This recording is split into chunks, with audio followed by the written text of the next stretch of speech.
நம்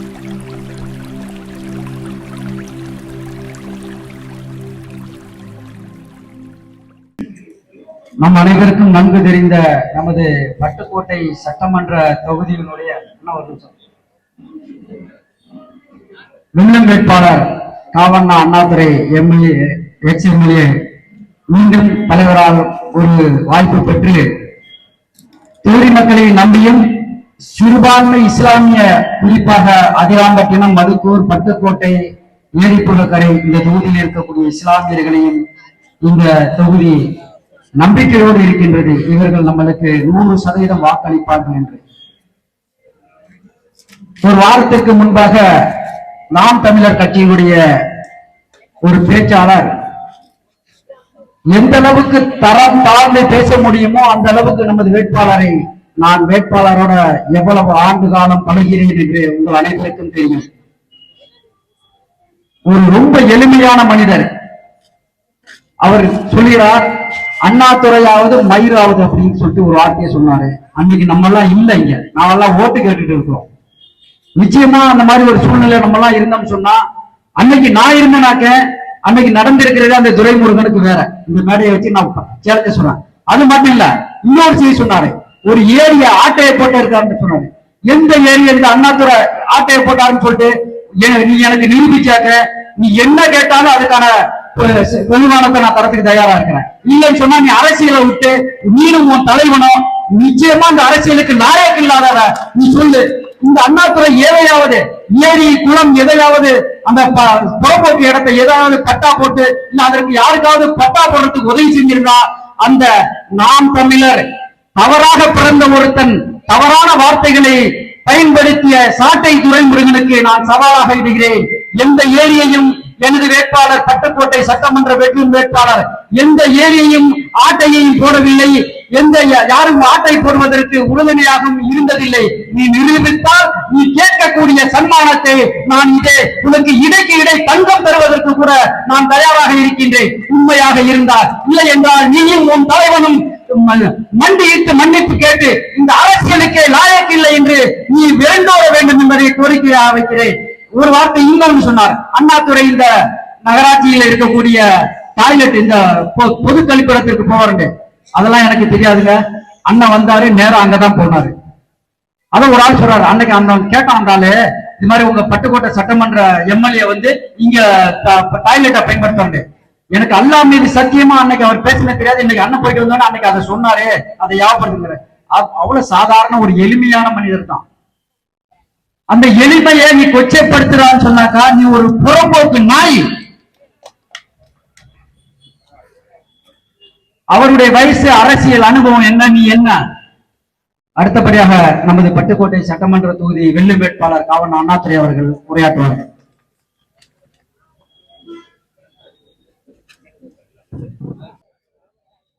நம்முடைய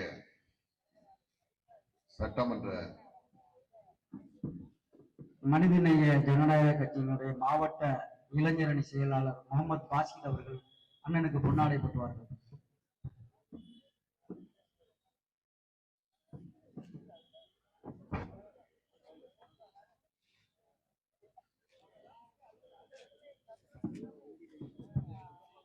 நம்முடைய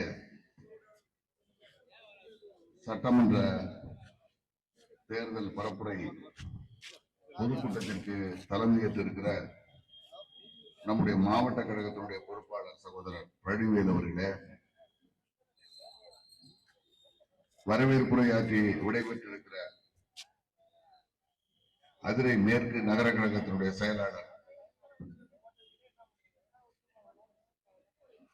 சகோதரர் அஸ்லாம் அவர்களே, நம்முடைய தொகுதியினுடைய பார்வையாளர், வேதாரண்யம் தொகுதியினுடைய சட்டப்பேரவை முன்னாள் உறுப்பினர் அருமை சகோதரர் காமராஜ் அவர்களே, தலைமை செயற்குழு உறுப்பினர் அருமை சகோதரர் செல்வம் அவர்களே, நீண்ட ஒரு இடைவெளியை அரசியலில் தந்துவிட்டு மீண்டும் இயக்கப்படியை தீவிரமாக கழக வளர்ச்சிக்காக எந்தவித எதிர்பார்ப்பும் இல்லாமல் ஏற்றுக்கொண்ட கொள்கையை உறுதியாக இருந்து தொடர்ந்து பணியாற்றுவேன் என்கிற உறுதியோடு மீண்டும் நம்மோடு இணைந்து இன்றைக்கு அதிரை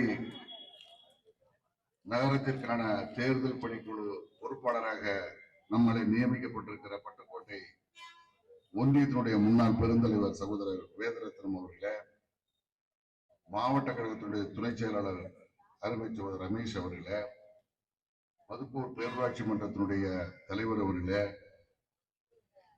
மாவட்ட மகளிர் தொண்டரணி அமைப்பாளர் அவர்களே, எனக்கு முன்னாலே இங்க இளைஞராக இருந்தாலும் மிகுந்த வேகத்தோடு உரையாற்றி தமிழ்நாட்டு அரசியல் என்பது எந்த தளத்திலே இன்றைக்கு பயணிக்கிறது என்பதை தெளிவாக நம் மத்தியில எடுத்து சொல்லியிருக்கிற அன்பு தம்பி ஷேக் உமர் அவர்களே, எனக்கு பின்னாலே உங்கள் மத்தியில உரையாற்ற இருக்கிற என்னோடு இளைஞர் அணியில நீண்ட நாள் பணியாற்றி இன்றைக்கு கழகத்தினுடைய பொதுக்குழு உறுப்பினராக,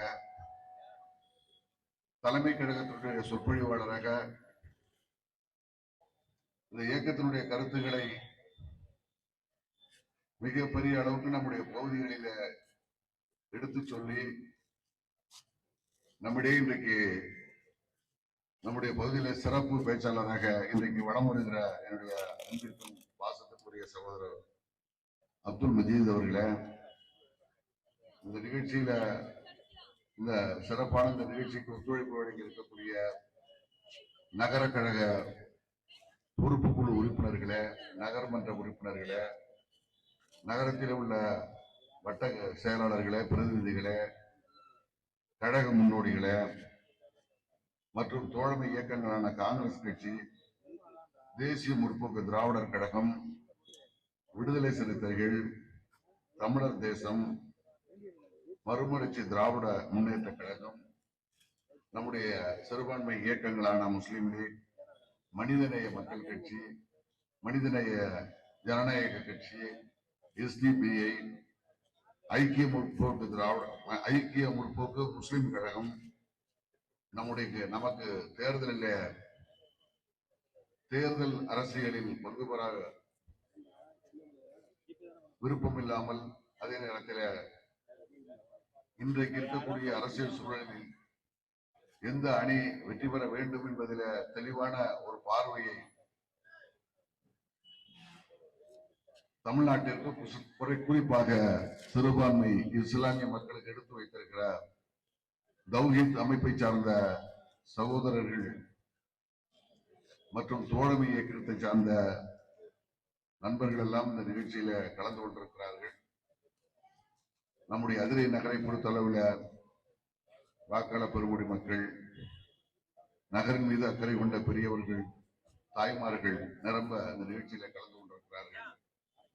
நம்முடைய நகர செயலாளர்கள் குறிப்பிட்டதை போல இது ஒரு பெரிய நிகழ்ச்சியாக கடந்த ஒரு 7-8 மாதத்திற்கு முன்னாலே இதே இடத்தில பேசிய நம்முடைய காங்கிரஸ் கட்சி சார்ந்த செய்தி தொடர்பாளர் அவர்கள் மீண்டும் இந்த தேர்தல் நேரத்தில் அவர் உரையாற்றுவது, அவருடைய கருத்துக்கள் என்பது மிக முக்கியத்துவம் வாய்ந்தது என்பதை உணர்ந்து மிக சிரமத்திற்கிடையே அந்த தேதியை பெற்றிருந்தாலும் கூட அவருடைய தலைவர், இளம் தலைவர் ராகுல் காந்தி அவர்கள் தமிழக வருகையொட்டி அவருடைய பயணம் இன்றைக்கு உடனடியாக சென்னைக்கு செல்ல வேண்டியிருப்பதால இந்த நிகழ்ச்சியில அவருடைய சார்பில் நம்முடைய அப்துல் மஜீத் அவர்கள் அந்த இடத்தை நிரப்பக்கூடிய அளவில் உரையாற்ற இருக்கிறார்கள். இடையில ஒரு சில மணித்துளிகளில என்னுடைய உரையை நிறைவு செய்ய நான் விரும்புகிறேன். அதிரை என்பது எனக்கு ஏறத்தாழ ஒரு 40 ஆண்டுகளாக தொடர்புள்ள ஒரு நகரம். தேர்தல் அரசியலில் நான் 88, 89 வேட்பாளராக நிற்பது தொடங்கி, இன்னும் சொல்ல போனால் 88 டிசம்பர் வேட்புமனுவை நம்முடைய பட்டுக்கோட்டை கோட்டாட்சியர் அலுவலகத்தில் தாக்கல் செய்து அன்றைக்கு நான் 29 வயது இளைஞன். இங்க நம்முடைய ஒன்றியத்தினுடைய முன்னாள் பெருந்தலைவர் இருக்கிறார். ஒரு வெள்ளிக்கிழமை அன்னைக்கு அந்த வேட்புமனுவை தாக்கல் செய்துவிட்டு என்னை தூக்கி ஒரு கார்ல தூக்கி போட்டு கொண்டாந்து நம்முடைய மேலத்தர பள்ளிவாசல்ல தான் முதல்ல நான் வாக்கு சேகரிக்கிற முதல் நிகழ்ச்சி தேர்தல் அரசியல்ல நான் ஈடுபட்டது முதல்ல பள்ளிவாசல்ல இந்த தொழுகையில நின்று நான் வாக்கு சேகரிக்கிற போது அன்றைக்கு ஒரு இளைஞனாக இந்த பகுதி மக்கள் அப்போ என்ன ஓரளவுக்கு தெரியும், இயக்கத்தில் உள்ளவங்களுக்கு தெரியும், இயக்கம் சாராதவங்களுக்கு ஓரளவு தெரிஞ்சிருக்கலாம். ஒரு மிகப்பெரிய ஒரு எந்த பெரிய அறிமுகமும் இல்லாதப்போ எனக்கு தந்த அந்த வரவேற்பு உண்மையிலே இன்னும் பசுமையா எனக்கு நினைவுல இருக்கு. அப்ப கூட அந்த குறிப்பிடக்கூடாது, மூத்த அரசியல் தலைவர், காங்கிரஸ் கட்சியுடைய மூத்த அரசியல் தலைவர், சட்டமன்ற எதிர்கட்சியுடைய தலைவராக இருந்த என்னோட எனக்கு பெரியப்பா மரியாதைக்கு ஐயா ஏஆர்எம் அவர்களும் எதிர்பார்ப்பான். இளைஞர்கள் இன்றைக்கு இருந்த ஆர்வத்துல என்ன பார்க்க வர்றப்ப அவரை லேசா தள்ளி விடுற மாதிரி கூட ஒரு சூழ்நிலை வந்து பின்னாலே அது ஒரு விமர்சனமாக கூட அன்றைக்கு வந்தது. ஆக இப்படி தொடங்கிய இந்த அரசியல் பயணம் என்பது அதுக்கு பிறகு 90ல் நாம் தோல்வி, நம்முடைய நடுத்தருவில் பள்ளிவாசல்ல ஒரு துப்பாக்கி சூடு, அதிலே நாங்கள் எல்லாம் வந்து உடனடியாக நாங்கள்லாம் வந்து அன்றைக்கு ஒரு வாகனத்துல ஒரு இருசக்கர வாகனத்துல தான் உடனடியாக வந்தோம். இப்படி எல்லாவற்றிலும் வாழ்விலும் தாழ்விலும் நான் உங்களோடு அல்லது இந்த இயக்கத்தில் எனக்கு தனிப்பட்ட ஒரு பெரிய ஆற்றல், ஒரு பெரிய பின்னணி அப்படின்னு இல்லை. இந்த இயக்கத்தின் மீது கொண்ட ஒரு அழுத்தமான பிடிப்பு அல்லது இளம் வயதுல 7ஆம் வகுப்பு தொடங்கி தந்தை பெரியாருடைய கொள்கைகளை ஏற்றுக்கொண்டதனால ஏற்பட்ட, தம்பி சொன்ன மாதிரி திராவிட இயக்கத்தில் எனக்கு ஏற்பட்ட ஆழமான அழுத்தமான அந்த பிடிப்பு, கொள்கை உறுதி, இவை இயற்கையாகவே இந்த பக்கம் சாய்த்து கொண்டு வந்திருந்தது. எனக்கு அப்ப உங்களுக்கு தெரியும் என்ன காரணம், ஏன் அவங்களை நான் விரும்பலங்கிறதுக்கு காரணம், இயற்கையாக இந்திய அரசியல் சட்டம் ஒவ்வொரு மதத்தவரும் அவர்கள் சார்ந்திருக்கிற மதத்துல இருக்கலாம், அந்த மதத்தை வளர்ப்பதற்கு என்ன விதமான நடவடிக்கை வேண்டுமானாலும் எடுக்கலாம். இது ஒரு மத சார்பற்ற நாடு. இந்த நாடு என்பது வேற்றுமையிலே ஒற்றுமை கொண்டிருக்கிற நாடு. இதுதான் அடிப்படை.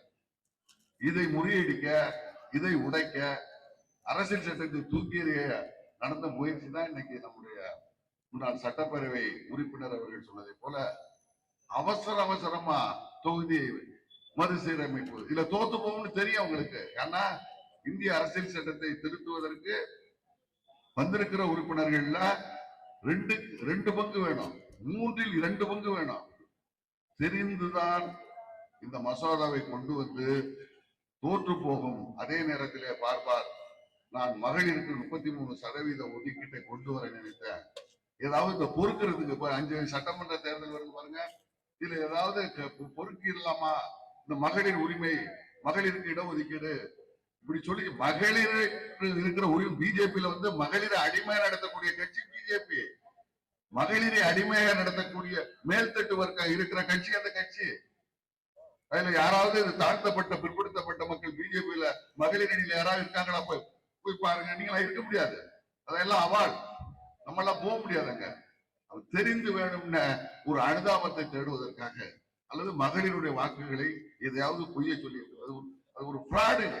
அது வந்து அவ்வளவுதான் சொல்லலாம். அந்த பிஜேபி என்பது ஒரு கட்சி அல்ல, இந்த நாட்டை சீரழிக்க வந்த ஒரு கட்சி. அதிலிருந்து காப்பாற்றுவது எல்லா அரசியல் இயக்கங்களுக்கும், மத சார்பற்ற இயக்கங்களுக்கும் மிகப்பெரிய பொறுப்பு இருக்கு. அந்த வகையில திராவிட முன்னேற்ற கழகம், தம்பி சொன்ன மாதிரி திராவிட முன்னேற்ற கழகம் என்பது இந்த நாட்டிலே அனைத்து தரப்பட்ட மக்களும் பெரும்பான்மை சிறுபான்மை என்பது அல்ல. இந்த மண் என்பது ஒரு 4000 ஆண்டுகளுக்கு முன்னால நகர நாகரிகத்தை கொண்ட மண் இந்த மண். வடக்க எந்த மாநிலத்திலும் இவ்வளவு பெரிய தொல்பொருள் கண்டுபிடிப்புகள் இல்லை, இவ்வளவு தொல்பொருள் ஆராய்ச்சி இல்ல. நிதியை கொடுறானா லட்சக்கணக்கில் கொடுக்குறான், கிள்ளி கொடுக்குறான். நம்ம தொடர்ந்து கீழடியில மட்டும் 12 கட்ட ஆராய்ச்சி முடிச்சிட்டோம், போய் பாருங்க. அற்புதமான இது நகர நிறைய செங்கல் வச்சு கட்டணம் கட்டியிருக்கான். எதுக்கு? நம்முடைய கழிவறைக்கு. இப்படிப்பட்ட இது ஏதாவது இருக்கா கேட்டா சரஸ்வதி நாகரிகங்கிறாங்க. சரஸ்வதி நாகரிகங்கிறது இல்ல, ஒரு நதின்னு சொல்லி அதுக்கு ஒரு 3000 கோடியை ஒதுக்குறான். அப்படிப்பட்ட வரலாற்றுல அந்த மாதிரி நாகரிகமே இல்ல. சரஸ்வதி நதியை கண்டுபிடிக்கணும்னு சொல்றேன். இப்படி தேவையற்ற புராணத்தை வரலாறுங்கிறான், அவ்வளவுதான் சுருக்கமா சொன்னான். புராணத்துல ஏதோ சொல்லி வச்சிருக்காங்கல்ல, இதை பூரா வரலாறுன்னு சொல்லி இதுக்கு 1000கணக்கான கோடி ரூபாய் கீழடிக்கு நிதி கொடுக்குறா, கிள்ளி கொடுக்குறான். இப்படிப்பட்ட ஒரு ஆட்சி, இப்படிப்பட்ட ஒரு அரசு மத்தியில இருக்கிற போது இந்த மண்ணினுடைய பெருமையை, இந்த மண்ணினுடைய பாரம்பரியத்தை இந்த மண்ணிலே பிறந்த தலைவருடைய வழிகாட்டுதலை தந்தை பெரியார், பேரறிஞர் அண்ணா, தலைவர் கலைஞர், கண்ணியத்திற்குரிய காகிதம் இல்ல இவர்கள் எல்லாம் கட்டி காத்த இந்த மண்ணினுடைய ஒற்றுமையை சிதைக்க முற்படுகிற போது தடுத்து நிறுத்த வேண்டிய மகத்தான தலைவராக நம்முடைய தலைவர் இன்றைக்கு இருக்கிறார். எனவேதான் அந்த ஒற்றை தமிழ் இன்றைக்கு 23 இயக்கங்களை உள்ளடக்கிய அரசியல் இயக்கங்களை எல்லாம் தமிழ்நாட்டில் இருக்கக்குள்ள எல்லா இயக்கங்கள், தமிழர் இயக்கங்கள் எல்லாம் ஒன்று சேர்த்து ஒரு அணியாக உருவாக்கி இந்த தேர்தலை களம் காண்கிறார். அதனாலதான் அவர் சொல்லுகிறார், இது 2 கூட்டணிகளுக்கு நடக்கக்கூடிய தேர்தல் அல்ல, இது தமிழ்நாட்டிற்கும் மோடிக்கும் நடக்கக்கூடிய தேர்தல் அல்ல, இது ஒரு யுத்தம். தமிழ்நாட்டிற்கும் என்டிஏ என்கிற கூட்டணிக்கும் நடக்கக்கூடிய போர். அவர் 23 கூட்டணி என்று சொல்லவில்லை, தமிழ்நாட்டு ஒட்டுமொத்த மக்களையும் ஒரு அணியாக இன்றைக்கு நம்மோடு நிற்பவர்களாக அவர் ஏற்றுக்கொண்ட காரணத்தாலே தான் 234 தொகுதிகளில் 200 தொகுதிகளில் நாம் வென்றெடுப்போம் என்கிற உறுதியை அவர்கள் அளித்திருக்கிறார்கள். எனவே அந்த வகையில நம்முடைய அதிரை அனைத்து தரப்பட்ட மக்களும், சிறுபான்மை இஸ்லாமிய பெருமுடி மக்களும் உங்களுடைய உணர்வை புரிந்து கொண்டு இந்த தேர்தலில் தான் எல்லாரும் ஒன்னா நிற்கிறோம். எல்லா இயக்கங்களும் ஒன்னா இருப்பது மிகப்பெரிய சிறப்பு. ஆபத்து வருகிற போது ஒன்று சேர்கிறோம் அல்லவா? ஒரு தீயில ஒரு குழந்தை விழுக போகிறது, எங்கெங்கயோ இருக்கிற எல்லாரும் எந்த மதம் நான் பாக்குறோம், எந்த ஜாதி நான் பாக்குறோம். அப்படித்தான் இந்த ஆபத்தை, தமிழ்நாட்டிற்கு ஏற்பட்டிருக்கக்கூடிய இந்த ஆபத்தை காப்பதற்கு நாமெல்லாம் ஒன்று சேர்ந்திருக்கோம். ஒரே ஒரு செய்தி, அதிராம்பட்டத்தில் கடந்த 5 ஆண்டுகளில் நாம் ஆற்றியிருக்கிற பணிகள் ஓரளவுக்கு நிறைவான பணிகள். தமிழ்நாட்டில மின்தடை அதிகமாக இருந்தது. குறிப்பாக நம்முடைய அதிராம்பட்டத்தில் மின்தடை நாம் பொறுப்பேற்கிற போது மிக அதிகம் குறைந்த மின்னழுத்தம் 110 kV 110 kV துணை மின் நிலையம் வேணும் என்கிற கோரிக்கை ஒரு நியாயமான கோரிக்கை என்பதை உணர்ந்து நம்முடைய அரசு பொறுப்பேற்ற உடனடியாக 110 kV துணை மின் நிலையத்தை நம்முடைய அதிராம்பட்டத்திலே அமைத்துக் கொடுத்திருக்கிறோம். அதே மாதிரி நம்முடைய பேரூராட்சியை நகராட்சியாக தரம் உயர்த்த வேண்டும் என்ற கோரிக்கை நிறைவேற்றி இருக்கிறோம். அந்த நகராட்சிக்கு தேவையான எதிர்கார்ந்த ஒரு கட்டடம் கட்டப்பட்டிருக்கிறது. அனைத்து தார் சாலைகளும், எல்லா சாலைகளும், பழுதடைந்த சாலைகள் கடந்த 2021க்கு முன்னாலே 10 ஆண்டுகளில் 2 வரை அண்ணா திராவிட முன்னேற்ற கழகம் ஆட்சியில் இருந்திருக்கிறது. சாலைகள் செப்பனிடப்படவில்லை, தார் போடப்படவில்லை. நம்ம பொறுப்பேற்றதற்கு பின்னாலே இன்றைக்கு அனைத்து சாலைகளும் தார் சாலைகளாக மாற்றப்பட்டிருக்கிறது. அதே போன்று மருத்துவமனைக்கு ஒரு கூடுதல் கட்டடம் இப்போது ஏறத்தாழ 3 கோடி ரூபாய்க்கு மேல் உள்ள கட்டடம் இப்போது அடிக்கல் நாட்டப்பட்டு கட்டப்பட்டு வருகிறது. இப்படி பல்வேறு பணிகள் நடைபெற்றிருக்கிறது.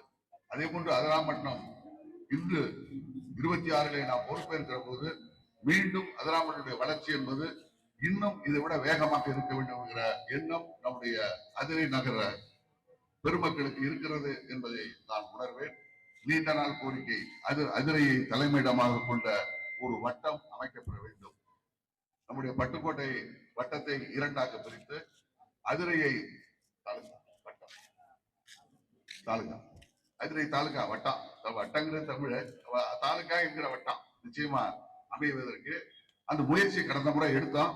சட்டமன்றத்துல நம்முடைய வருவாய்த்துறை மாண்புமிகு வருவாய்த்துறை அமைச்சர் அண்ணன் KKS ராமச்சந்திரன் அவர்கள் பதில் அளிக்கிற போது அந்த கருத்துரு அரசின் பரிசீலனை உள்ளது, அதற்கான பரிந்துரை நம்முடைய வருவாய்த்துறை செயலருக்கு அனுப்பப்பட்டிருக்கிறது. விரைவில் அதிரையை தலைமையிடமாக கொண்ட ஒரு தாலுகா வட்டம் அமையப்பெறும் என்று சொன்னார். போதுமான நிதி ஒதுக்கீடு நமக்கு பெற முடியாதனால நிதி நெருக்கடியின் காரணமாக இப்போது அந்த தற்காலிகமாக கடந்த முறை நம்மாலே அந்த அறிவிப்பை பெற முடியவில்லை. இப்போது பொறுப்பேற்கிற இந்த 26 நிச்சயமாக அதிரையை தலைமையிடமாக கொண்ட ஒரு தாலுகா அல்லது வட்டம் நிச்சயமாக அமையப்பெறும் என்பதை உறுதியாக இந்த நேரத்தில் நான் தெரிவித்துக் கொள்ள கடமைப்பட்டிருக்கிறேன். அதே போன்று நம்முடைய அதிரை நகருக்கு தீயணைப்பு நிலையம் வேண்டும் என்கிற கோரிக்கை, இது நான் 89-90 அப்பையிலிருந்து கேட்டுக்கிட்டு இருக்கேன். அது என்ன தொடர்ந்து நம்முடைய அந்த துறை அதிராம்பட்டத்தை என்ன காரணம்னு தெரியல. ஏன்னா முதல்வர் துறையில கேள்விகள் முதல்வர் பதில் சொல்ல மாட்டார், எழுத்து வடிவத்தெல்லாம் நமக்கு பதில் வரும். இப்போது அந்த கேள்வி எழுப்பப்பட்ட போது தற்போது அதற்கு அவசியம் இல்லைன்னு வந்திருக்கு. நான் அந்த பதில கூட கொடுத்திருக்கேன். எனவே என்னுடைய முதல்வருடைய கவனத்தை மீண்டும் கொண்டு சென்று நம்முடைய சுற்றுப்பகுதிகளில் மிகுந்த குடிசைகள் இருக்கிற காரணத்தால எங்களுக்கு ஒரு தீயணைப்பு நிலையம் வேண்டும் என்கிற அந்த கோரிக்கையை நிச்சயமாக நிறைவேற்ற நான் இந்த நேரத்திலே உறுதியேற்கிறேன். அர்பன் பிஹெச்சி நம்முடைய கர்ப்பிணி பெண்கள் அந்த ஊட்டச்சத்து மற்றும் அவர்களுக்கான குழந்தைகள் பேருக்கான ஆலோசனை பெறுவதற்கு ராஜாமடம் பிஹெச்சிக்கு செல்ல வேண்டியிருக்கு. பட்டுக்கோட்டையில 2 அர்பன் பிஹெச்சி, அது அர்பன் பிஹெச்னா நகர ஆரம்ப சுகாதார நிலையம். அந்த ஆரம்ப சுகாதார நிலையத்தான் கர்ப்பிணி பெண்களுடைய ஆலோசனை அதுலதான் பெற முடியும். நம்ம மருத்துவமனையில் அதுக்கான வசதி இல்லை. அது வேற துறை, இது வேற துறை. எனவே நம்முடைய அதிராம்பட்டத்துல ஏதாவது ஒரு அரசு கட்டடமோ அரசு இடத்திலேயோ நிச்சயமா ஒரு அர்பன் பிஹெச்சி வருவதற்கான அந்த முயற்சியை நாங்கள் எடுத்திருக்கோம். தொடர்ந்து இந்த அர்பன் பிஹெச்சி அதிராம்பட்டத்தில் அமைவதற்குரிய அந்த நடவடிக்கையை நிச்சயமா நான் எடுப்பேன். அதே போன்று ஆறுமுக கிட்டகி தெரு, காந்தி நகர், கரையூர் தெரு, இந்த தெரு இவங்களுக்கு உள்ளடக்கிய அந்த கடற்கரை வாய்க்கால் தூர்வாரப்பட வேண்டும் என்கிற கோரிக்கை. பக்கத்துல ஏரிப்புறக்கரை, ராஜாமடம், அதெல்லாம் நம்ம எடுத்து இப்ப செஞ்சுட்டோம், செய்ய இருக்கிறோம். அதுக்கான பணிகள் 2 கிராமத்திலையும் நடந்துகிட்டு இருக்கு. இந்த முறை இந்த 3 கிராமங்களை உள்ளடக்கிய கடற்கரை வாய்க்கால் தூர்வாரப்படும். அதை ஒட்டிய சாலை நிச்சயமாக போடப்படும் என்கிற அந்த உறுதியை இந்த நேரத்தில் அளித்து, இதையெல்லாம் தாண்டி ஒட்டுமொத்தமாக தமிழர் நலன், தமிழர்களுடைய அந்த முன்னேற்றம், தமிழர்களுடைய நாம் பெற்றிருக்கிற மிகப்பெரிய வளர்ச்சி, பொருளாதாரத்தில் 11.9% வளர்ச்சி பெற்றிருக்கிற ஒரு மாநிலம் இந்தியாவிலே தமிழ்நாடு தான். இதை சீர்குலைக்க நடக்கிற அந்த முயற்சி, மோடிக்கு பின்னாடி எடுபடியாக இருக்கிற எடப்பாடியுடைய அந்த கூட்டத்தினுடைய அந்த கொட்டத்தை அடக்குவதற்கு, இந்த அரசியலிருந்து இவர்களை ஓரம் கட்டுவதற்கு, ஒதுக்கி விடுவதற்கு உதயசூரிய சின்னத்திலே வாக்களிகள் தளபதியோடு இணைந்து பணியாற்ற வாய்ப்பளித்தார்கள். நன்றி, நன்றி, வணக்கம்.